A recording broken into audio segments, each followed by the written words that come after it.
asalaamaaleykum ñu ngi leen di nuyu di leen ziar baax yéen ñi ñuy suivre ci seen chaîne sama xalaat TV comme ni ngeen ko xamee rek ñu fi dal professeur Ousmane Ndiaye chaque semaine dina ñëw ci benn luy sax ci réew mi ba pare ami doom moo xam mu nekk fruit wala mu nekk légume mu wax ñu loolu lan lay jariñ comme ni ngeen ko xamee nag fruit yeeg légumes yi dafa baax ci suñu yaram parce que dafay am ferñeent yoo xam dañ koy soxla pour suñu wér-gi-yaram waaye nag sama classe bi ñu bëri dañuy romb léeg-léeg soit légumes yi ci bool yi buñ ko toggee duñ ko lekk wala ñu romb fruit yi am na ñoo xam ne buñ jëndee lekkee fruit bala ñu ko lekk te kenn du xam kañ la te yooyu dafa baax ci li nga mooy wér-gu-yaram doomu aadama moo tax chaque semaine dina ñëw waxtaane ci benn pour nit ñi gën ko mën a fonk tey nag dañuy waxtaan li nga mooy naajo waaw naajo nag xam nga ñu bëri moom jëluñu ko au sérieux dañoo def ne pour xale yi la ci bool bi voilà tey nag mu nekk loo xamante ni comme légume la bu ñuy jël di ko togg rek am na lu muy apporter doomu aadama ñàkk xam nag moo ciy am souvent léegi professeur nag ñu bëggoon waa nga wax ñu daal man tey lan nga ma mën a wax luy tax man fu ma gisati naajo lu ma ci ñàkk lekk dinaa ci ñam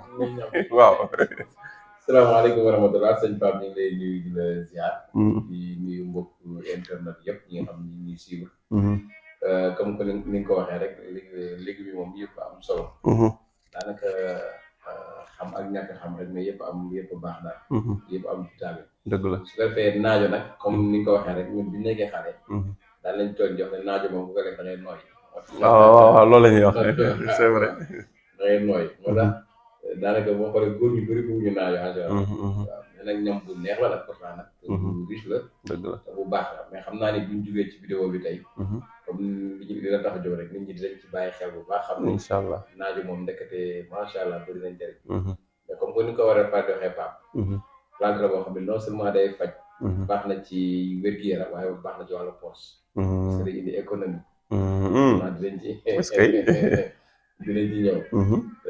donc li ñuy wax ne naajo. boo xoolee 91,6% wala 92% yëpp ndox la. noonu la garab bi composé woo. donc am na lipide. am na protéine. waaw protéine bi presque 1 gramme la. donc glucide bi am na ay 3,5 grammes. am na ay lipide 0,1 gramme donc presque. boo xoolee donc am na ay matières ak kii vitamines yu bëri am na vitamine A aussi. am na vitamine B9. am na vitamine C. est-ce que am na magnésium am na manganèse. waaw yooyu yëpp ay xeetu. bëgg riis de. waaw ñeent la yoo xam ni. waaw it moom ku ko am rek yaa ngi bëgg riis. am na bêta carotène tamit. donc gis nga kon waaw vitamine A ak B ak C moom ku ko am rek daanaka loo ci dolli muy day def. macha allah mais fi ma lay waxee nii Pape lu baax la ci wàllu koom. ko exploité woon tey mën nga ci liggéey. mooy yàgg naa ko wax te du ma dañ di ko wax. soo demee fu mel ni Allemagne. garab bi ñuy defaree prostate naajo la. waaw doomu prostate. moom lañ koy faje ñoom. waaw ñoo ko fay prostate. doomi naajo. waaw ba ñuy def sunguf di ko defee di ko fajee prostate. mooy doom yu weex yi nekk ci biir. ci biir waaw xoox yoon xoox yooyu. ñoom moom la ñuy def ay comprimé di ci def ay poudre yu demee noonu. di faj prostate ñaame prostate. est-ce que waaw kon. donc garab boo xam ne mooy li wax ne économiquement rek. loolu boo ko développé woon rek déjà c'est quelque chose. bien sûr moom mooy seen numéro 1 garab bi ñuy fajee. prostate wala loolu. te gis nga prostate ni mu naqaree faj. waaw prostate ni mu méttee. ni mu bëree ci man. am na góor yi nga xamante ni am nañ 40 ans jëm kaw. en général 50 ans 60 ans dañ koy faral di am. waaw bëri na muy daal mag ñi. waaw kon garab boobu baax na ci. xam naa dinañ ci gën a ñëw. donc bu ñëwee ci doom yi ba tey ci resté. baax na ci doom bi boobu rek suuf. baax na ci saan. ci saan. saan waaw. ñoo xam ne dañuy amee saan. donc baax na ci jamono ñi nga xam ne dañoo amee arthrite. nuñ koy jëlee bu dee pour saan bi da nga koy doom yi noo koy def da nga koy wal rek ba mu nekk suuf. waaw bu dee saan moom li ci gën moom boo ko defee suuf nga koy ko jël noonu. waaw di pëndax bi. waaw def si ndox rek naan. noonu naan. non genre comme mëq noonu rek. ah d'accord jël si dem sax ko. jël ndox jàllale. d'accord parce que bu la ko nga jël doom bi. am na ñu ci def comme doom bi noonu jël saaf ma ne la wax saaf ak. waaw di ko jël noonu. di ko yëy. di ko yëy. am na day neex quoi. waaw donc waaw. waaw sax bu la neexee nga def ko suukar bu mel ni comme. waaw. ndugaar yooyu bi koy def. gerte suuf. gerte suukar yooyu xam nga genre bu la neexee def ko comme genre bi ko jël. donc boobu bu waa sax day baax ci lépp ni grain bi da koy faj rek. mën nañu ko utiliser. waaw dëgg tubaab moom dañ ko fay jaay. waaw paquet yu ndaw la ay xoox nekk ci xooxu naajo yi. waaw nit ñi di ko xool am na ñu koy jënd di ko xool di ko lekk moom dañ ko fay jaay. boo ko jëlee nag moom nga jël di ko utiliser te ñi nga xam dañu am problème mu rein aussi mën nañu jël 5 graines 5 doses wala 10 di ko yëy aussi par jour chaque jour nga jël 5 wala 6 doses di ko yëy loolu doom bi tamit baax na ci ñi nga xam dañu am problème mu rein waaw boo koy jël tamit ñi nga xam dañu am problème mu calcul rénal moom xeetu ndaw sew yi nekk ci rein yi yooyu tamit boo koy jël doomu naaju boobu da koy éliminer da koy dindi quoi est-ce que macha allah bu fekkee tamit yaa ngi jël naaju moo xam doom bi la wala lekk ko bu yàggee nga koy faral di def lu yàgg nag dina dem ba day neexal sa gis-gis naaju si boppam waaw bi ñu togg ci biir bool waaw koy jël lu bari fa day dem ba sa gis-gis day leeral bët waaw kay day leeral bët ñi nga xam dañoo am problème mu intestin aussi maanaam problème mu butit butit yu am ay problème ak yooyu noonu moom mën nañu jël tamit naaju boobu doo grain bi doom bi di ko jëfandikoo wala ñu jël doom bi di ko lekk mais surtout doom bi pap waxoon naa prostate yi ma wax ni mais bi ci gën a amaat solo tamit ci yi muy fekk muy la dépression ñoo xam ne ñu am dépression ci wàllum xel ci wàllum cerveau quoi cerveau suñu amul doomu naaju boobu di ko jël di ko utiliser moom it dem ba problème boobu mën na def ba yàlla saafara dépression te gis nga ni dépression moom nit ñaa ngi ci fay bëri nañu sonn bëri nañu sonn bu fekkee tamit nit ki dafa am constipation jaare muy seere donc constipation mooy seere donc tamit buy faral di jël doomu kii boobu naaju boobu yàlla mën na def da koy dindi seere boobu dégg waa da koy dindi bu fekkee tamit yaa ngi faral di jël doomu naaju yu bari utiliser même bu fekkee dara dalu la wala bokki am yenn feebar yi mais mi ngi koy utiliser yàlla mën ko muccal ci xeetu cancer yu bari yi nga xamante ni ku gaaw a daal donc muy cancer sein cancer de poumon ak cancer prostate ak yenn cancer yi daal day renforcer yaram bi renforcer tax cancer du koy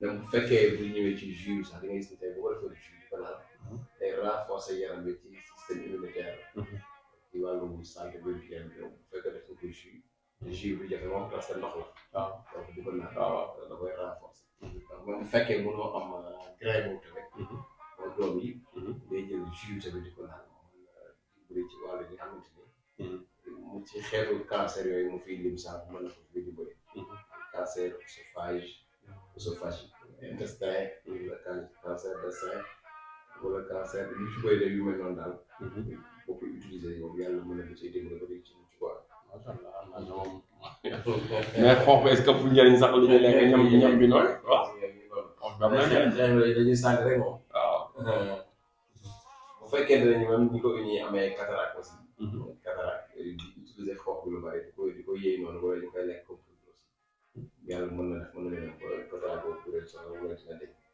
ñi nga xam ne dañoo am problème de digestion comme ñu defar doxe toujours ñu lekk mu yéex a rek waaw yu demee noonu wala problème juré yi mooy ñu joxe mooy wàllu saw ñoom dañu am problème mu saw aussi jël xaw boobu tamit dañu leen dimbali ci lu bari bu fekkente ni ñi nga xam ne dañu amee diabète mooy glucose taux de glucose glycémie bu ñu utiliser xooxu naaju boobu mën na dem bay wàccee taux de glucose wàcce suukar yi wàccee ñi nga xam ne beneen baapaat boo xamante ne am na doole ci wàllu doom bi mooy ñi nga xam ne dañuy am problème fertilité ak doom ci wàllu jigéen ñi am nañoo taxaw pour am doom jafe leen suñu jël doomu naaju boobu di ko lekk wala ñu ko def suuf di ko jël mën a dem ba leen si dimbali dinañ fertile dootuñu am infertilité boobu dootu fa nekk dañ mën di am doom daal ci lu yàgg te naqariwul moom boo ko xoolee di ko boo ko gerte bi nekk ci biir naqariwul de waaw xam nga ñoom dañ koy weer moom di ko consommer bu fekkee jigéen bi waaj a dem ménopause su koy jël yàlla mën a buy dem ménopause signe ménopause yi mën a wàññeeku maanaam symptômes yi ménopause da ko indi lay jafe-jafe ci wàllu ménopause mën naa am bu fa eggee du am benn jafe-jafe quoi donc su fekkee jus bi la ki koy naan mën na dem ba da koy renforcer globule blanc maanaam day yokk globule blanc yi nekkoon ci yaram globule blanc yoo xam naa mooy soldat yi nga xam ne ñooy xeex doomu jàngoro yi ci biir yaram waaw globule blanc mooy soldat yi nekk ci biir yaram te lépp luy ñëw ci kanam yi ci yaram bi te bokk ci ñoom ñooy xeex ak yow. ñoo koy xeex. loolu mooy globule blanc. boo gisee en général ku amee taab lu mu amee dara dëtt bi di génn. waaw dëtt lan la rek loolu globule blanc yi dee ñu weexee noonu. mooy génn waaw ñu war a évacuer ñoo war a évacuer mooy génn comme dañoo weex ñoom moo tax muy weex noonu nekk dëtt ak loolu mooy globule blanc donc su fekkee da nga am naajo def ko jus maanaam di ko naan. day renforcer globule blanc yooyu. est-ce que naajo moom macha allah. su fekkee nag ñam bi la Pape. nit ki di ko lekk ñaari yoon ba ñetti yoon ci jour bi. su fekkee comme jaare bi nga waxtaanee sax. nit ki amee jaare. su koy lekk tamit mën na ko cee dimbali. comme saafara jaare boobu. bu ñorul dinañ ko lekk. am na ñu koy bañ a lekk waaw. du wàññiwul dara. wàññiwul dara. su la neexee tamit nga def ko comme purée ni ñu defee xale yi. waaw foofu sax lañ ko nit jigéen a utilisé bu seen xale yi ndaw doom yi. waaw di ko purée. di ko lekk. parce que dafay nekk ci diggante pataas ak pomme de terre. waaw kay dañu koy defee purée bu ko defee purée boole ko pomme pataas wala pomme de terre. waaw jaxase leen naan. waaw def ci tuuti ñeex noonu. waaw day am ni koy xale yi. day am vitamine. waaw su fekkee même chair woo tamit. boo koy lekk tamit mën naa bopp moo de tête. métitu bopp tamit. di la sonal wala ñu métitu bopp sonal. ngay jël yàlla mën na leen defal tawfeex daal. ak ñi nga xam ne dañuy amee comme waxoon nañu sax prostate. ñu koy lekk tamit bu fekkee mënuñu am doom bi tamit ñuy lekk. naajo ñam bi. naajo bi. waaw te naqarewul. wala ñi amee estomac. waaw te naqarewul. naajo moom neex am na si yoo xam ne comme pataas day sax suukar. ñoree sax suukar. waaw moom dafa neex. am na sax suukar. waaw donc bu ko defee tamit bu fekkee am na nit dafa amee estomac yu demee noonu mën na ko indi. donc yooyu daal yëpp ay njëriñ la yoo xamante ni. waaw yooyu ko en tout cas bu lay dégg ma ngay waxtaan ma jeexal de en tout cas. gis nga te naajo ci bool dana ko gën a respecté. voilà comme li ñu doon wax sànq ci vidéo beneen vidéo ba rek. leen lu nekk boo ko xamee rek day tax da nga koy gën a man daal ñàkk xam yàlla nañu ci yàlla musal baaxul daal. waaw xoolal loolu rek nit dina nekk ci bool di lekk naajo moom puus ko ne. nekk tey mi ngi puus njariñam. voilà man mi dama koy def léegi damaa ngi puus sama njariñ. démb loolu laa wax sama doom yi ba ki démb. bu fekkee salade bi ñuy puus xale yi puus salade bi. ak tomate bi man la yéen ngeen puus nii moo gën a baax. waaw moo gën a baax xale yi ñoom duñ ko lekk. waaw sauce bi la ñuy soxla. waaw bu amee ay yàpp wala ay nen wala yooyu la ñuy ci soxla mais salade bi ak verdure yi daal dañ koy puus. comme concombre yeeg yooyu. yooyu moo ëpp vitamine. effectivement ndeysaan xoolal loolu rek. am na solo macha allah xam naa nag kon loolu leer na. vidéo bi comme dañoo ñëwoon ci légume de la semaine ñu jëloon naajo waaye li nga wax fii ci naajo moom dina tax moom nit ñi te xam naa sax ci côté économique comme ni nga ko waxee. am na sax yeneen dérivé yoo xam ne pour bañ a guddal vidéo bi moo tax rek mais sinon dinañ ci di waxtaan tuuti sax ci côté économique. parce que doom yooyu noonu gis naa ci dëkk tubaab yi.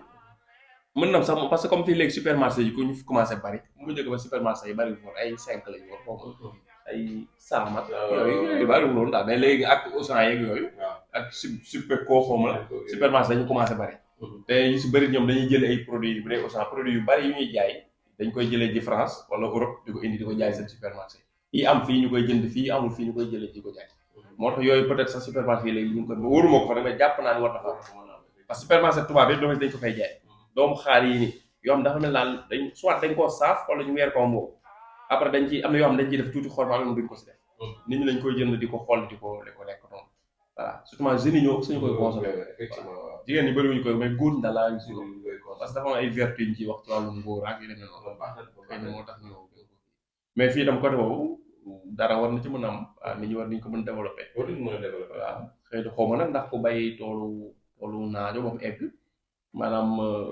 naajo bi kii bref kii bi mu am ci biir doom yi mu am ci biir ndax dana am quantité bu doy loolu après c'est que loolu mooy problème voilà tey boo ko bëgg a jaay boo ci bëyoon lu bari quantité bi ci am pour nga jaay ko est-ce que ci génn waaw loolu te il faut nga pour nga am doom yi il faut nga xar naajo bi dindi doom yi léegi nag ñam bi il faut tam mu am boo ko mën a jaay waaw xam nga mënoo topp marché yor bu ci def entreprise topp marché di waree xooxu naajo loolu day compliqué voilà donc moo tax soit nen da nga koy da nga def lu tubaab bi di def ay ci lu yaatu. ay hectares ko jaay ko lu cher nag. waaw c'est-à-dire moom bu cher wala doo ci génn. waaw c'est vrai waaw doom yi di ko jaay lu cher pour mën ci génn. wala wut beneen système de transformation bu ñam bi. waaw jël récupérer doom yi. di ko jaay à part. ñam bi tam xool luñ ci mën a liggéey. waaw luñ ci mën a liggéey. ok loolu mën na waaw parce que waaw loolu tam beneen idée la quoi mais daal ay idée business am na ci am na lu nekk rek nit mën nañ cee créer idée business effectivement waaw il suffit nga am idée bi planifier ko ba am ci benn projet bu dëgër ba pare am surtout nag li nga xam ne mooy doxal projet muy financement lu mën a financer projet waaw ñu bëri am nañ ay idées yu baax a baax mais financement lañ ci am ñu bàyyi xel tamit ni projet du yàqoo ci xel ak xalaat ci mise en œuvre lay yàqoo parce que da nga koy xalaat ci sa xel bind ko papier mu jub pàcc waaye boo koy doxal nga gis ne am na ay failles am na ay points yoo xam ne da waale boo voilà loolu mais daal en tout cas am na solo naa doon moom dinañ ko gën a fonk bu fekkee am na loon ji bëgg a sànni ñu tëjee ko vidéo bi waaw mooy li ma ci waxoon rek dama koy résumé rek ci ñetti point mooy que ni grêle bi doom bi liñ ci wax ci wàllu prostate ci wàllu dépression ci wàllu fertilité surtout yooyu donc yooyu rek déjà tey jar na ñett yooyu rek jar na ko tey yooyu rek déjà dafa lëmb réew mi bien sûr waaw gis nga ni mu yombee presque jafewul quoi donc bu ko defee rek mooy vraiment sax dañ koy matérialiser rek concrétiser ba nga xamante ne dañ nekk accessible à tout le monde sinon loolu ko amul nag même boo ko defee rek garab yi soit dina cher waaw c'est vrai donc mooy li may faral di wax rek yenn saa yi nga am garab yi ñu dañ naan def cher na fekk xamuñu fi ñu koy jëlee waaw effectivement loolu nga wax si ñax yi nga xam dafa xaw a raar bu fekkee plante yi raar ngay ut di ko jaay du mën a yomb parce que tamit doo ci am lu quantité bu doy plante ñax boo xam ne nawet ba nawet lay sax bu nawet bi jeexee dootul amati ba nawet amaat te bu nawet amee du late du nekkul fépp lay sax xam nga loolu boo fekkee da nga ko jël defal ci garab di ko faje day metti mën a yomb moom daal ci sama produit bi garab bi may fajee hépatite te ñett ngeen di teg xam ne déposé nañ seen xaalis ba pare pendant 3 semaines te garab am mënoo am garab waaw jeex na te xam nga loolu client bi sax bu comprendre sax mën na yaakaar ni kii dafa ci wëri wala nanga ba nanga waaw man dama lay conseillé loolu nga koy éviter nag waaw xam nga tamit lu nit ñi nag léeg-léeg ñooy dañuy insister non am problème bàyyi ma jox la bu ñëwee nga kii ma mais ngay bañ waaw mais xam nga dafa am ñoo xam ne commencé woon nañ traitement d'accord ñu war a dool yi waaw ok waaw loolu c'est autre chose mais nag pour ñu comprendre xam nga non comprendre nañ sax ñoo xam ne ni diggante nañ xam nañ waaw bu fiy nekkoon nga jox leen waaw denc doo ko denc ñu bañ a faju comprendre nañ mais le fait que surtout ñu nekk Europe jox la xaalis une semaine 2 semaines ci suñu garab am na ñoo xam ne loolu ñu bees la tamit ne nangam mais loolu de bu fekkee daal en tout cas toujours ku bëgg a faju feebar bi la mu xam ne am nga garab bi bu la insister ci bàyyi ma yoon la xaalis nga téye heure bu amee nga jox ma man personnellement lu ma lay conseil bañal parce que nit ki fekk jëloo xaalisam rek am nga sa liberté boo xam ne jël xaalisam amatoo liberté 100% heure bu ko neexee bul la kar nangam nga am ko heure sangam da ngay soxla voilà te bu dee encaisse o xaalis nag da ngay dem ak sa fly waaw comme picc bi naaw rek heure boo ko amee rek te ko am naa ko compliqué nga ko temps en temps dee ba woo rek su amee man la am na mu jox la voilà moo gën a man noonu man système boobu laay doxal encaisse xaalis ni toog di muy xaar benn affaire ci man du ma ko nangu man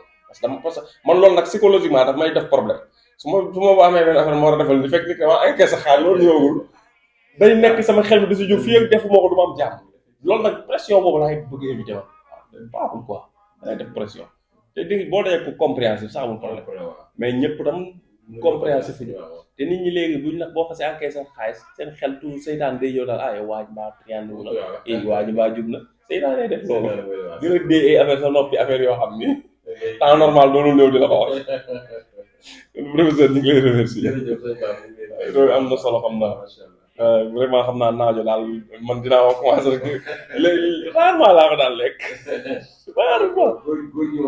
rarement kay rarement waaye léegi dinaa ko gën a respecté surtout xale yi voilà surtout xale yi doon ko daan def purée ko waaw xale yi waaw mais yow sax paretul léegi mais man ñi non génération bees bi génération bees bi pharmacie la ñuy def jënd pëndax yooyu rek jox ndox mu tàng di jox waaw te man ñi dañoo daan purée ñoo ko daan defaral seen bopp waaw pomme de terre ak kii bi moom bi teel a def comme ni nga ko def ci tuuti ñeex jaxase ko def ñeex ba pare day neex sax ba pare day xale yi dañ ko doon bëgg dañuy am kàttan dañuy kii waaw mais léegi xale yi dañoo xiiboon léegi xale génération 2000 yi di amul sens dañoo ay parents yi ñu tombeel moo tax quoi amul sens gisoon nga xale yi tombeeg daanaka 2000 kii nangam nii ak yi ci kanam yi waaj a ñëw nii da nga leen di yërëm te ñëwaguñu xale yi war a ñëw ñi ci kanam da nga leen di yërëm te ñëwaguñu yàlla leen yàlla jàppale bu ñëwee waaw leen yàlla jàppale lu sotti ndax parents yi talatuñ leen ñun ñi biñ nekkee xale suñuy parents dañ ñoo taloon léegi nag parents yi ñoo talatul xale waaw loolu ndax fitna gi daa bari yal na yàlla woyofal. amiin amiin kon professeur ñu ngi lay remercier. jërëjëf lay remercier bu baax waxtaan bi am na solo macha allah. di jox rek ñi ñuy suivre rendez-vous ba semaine prochaine nag dañ ci yokk rubrique boo xam ne ci affaire sexualité la ñuy di jox ay conseils. incha allah jërëjëf. jërëjëf.